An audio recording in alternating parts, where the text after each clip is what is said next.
ایران امریکہ جنگ میں زخمی امریکی فوجیوں کی تعداد بڑھ کر 415 ہو گئی۔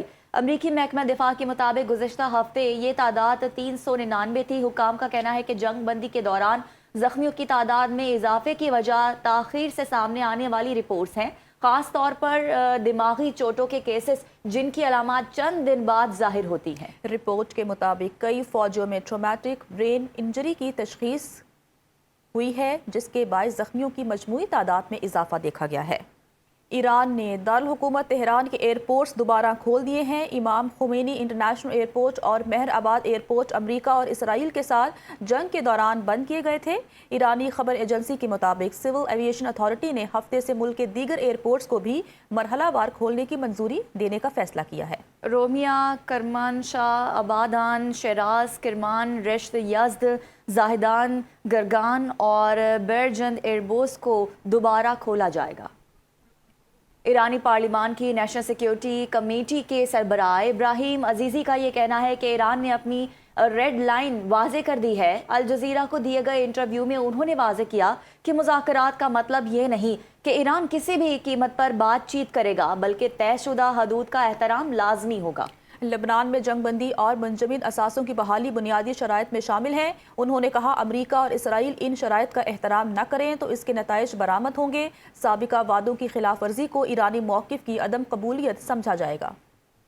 روس کے وزیر خارجہ سرگئی لاروف کا ایرانی ہم منصب عباس اراغچی سے ٹیلی فونک رابطہ ہوا ہے، جس میں دونوں رہنماؤں نے ایران امریکہ مذاکرات اور خطے کی کشیدہ صورتحال پر تبادلہ خیال کیا۔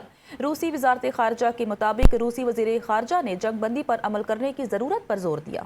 ایرانی وزیر خارجہ عباس اراغچی کا کہنا تھا کہ امریکہ کا غیر قانونی رویہ اور تضاد سے بھرے موقف سفارتکاری کے ساتھ مطابقت نہیں رکھتے۔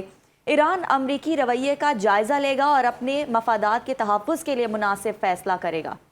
بیلاروس کے صدر الیگزینڈر لوکاشینکو کا کہنا ہے کہ ایران اور امریکہ کے درمیان کسی فریق کی فتح ممکن نہیں، اس لیے جنگ بندی کو برقرار رکھنا ضروری ہے۔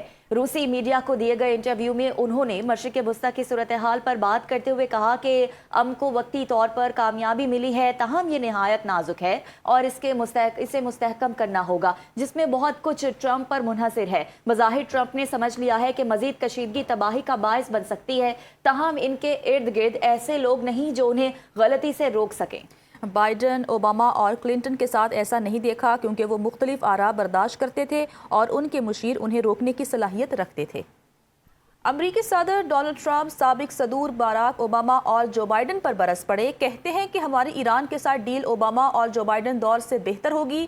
ان دونوں کے دور کے معاہدے امریکی تاریخ کے بدترین معاہدوں میں سے ایک ہے۔ اوباما اور بائیڈن دور کے معاہدوں نے ایران کو جوہری ہتھیار بنانے کی راہ پر لگا دیا۔ صدر ٹرمپ نے اپنی سوشل میڈیا پوسٹ میں کہا کہ جو ہم ڈیل کر رہے ہیں اس میں ایران نہ جوہری ہتھیار بنائے گا نہ بنا سکتا ہے۔ سابق امریکی صدور نے $1.7 ارب کیش ایرانی قیادت تک پہنچایا تھا۔ اگر میں ایران سے معاہدہ ختم نہ کرتا تو ایران کب کا جوہری ہتھیار بنا چکا ہوتا اور اسے اسرائیل اور مشرق وسطیٰ میں امریکی اڈوں پر استعمال بھی کر چکا ہوتا۔